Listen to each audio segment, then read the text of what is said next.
This is Brother Darryl McCoy, and today I'm going to be ministering on pride.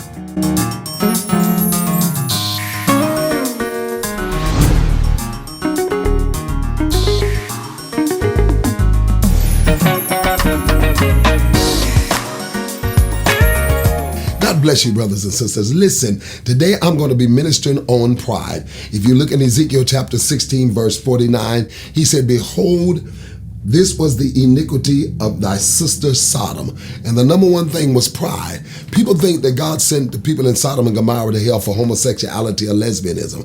That was not the reason. You understand? That was just the fruit of the root that God sent them to hell for. See, the main root, the root to all sins is pride.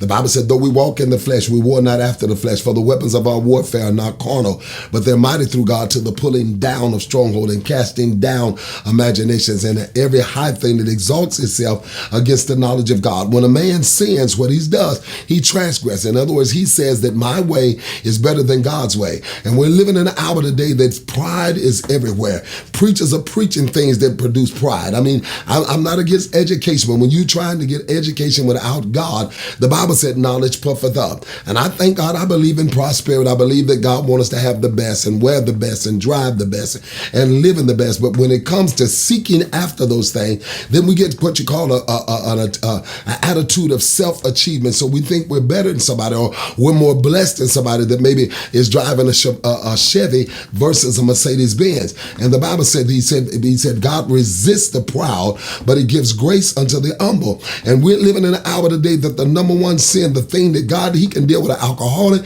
he can deal with a homosexual, a lesbian, a drunk, a liar, but he cannot deal with the spirit of pride. And this is something that's crept into the church, this demonic spirit of pride. You can't hardly tell folk because they think they're there, and it coincides with another demon called religion. When you get that spirit of pride upon you, that's the very ultimate spirit of Satan. That was the demon that caused Satan to be cast out of heaven when he said, I will exalt my throne above the heights of heaven, above the living God. People got this spirit of pride, and people have this sense like, you understand, they up there. But the Bible said the time will come that the soul that is lifted up is not upright in him, but the just shall live by faith. In order for you to live by faith, you first have to be just. You have to be righteous. You have to be meek. You have to be humble and submit to the will of God. That's why we don't have power over the devil. You understand? Money, no power. Money, no deliverance. You understand?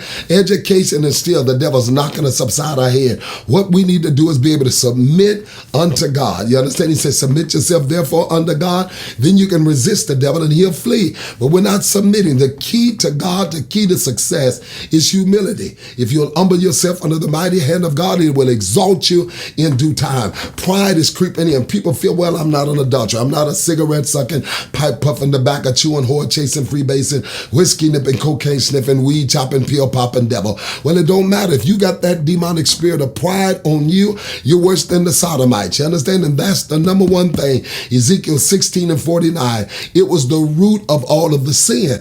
The homosexuality, lesbianism, adultery, fornication, those are the fruits of the root. But the root is pride. And we need today to tell God, Lord, deliver us from this spirit of pride. Right now, thank God I'm running out of time. But listen, you have to stay tuned to these Moment of Faith broadcasts. But love you and God bless you.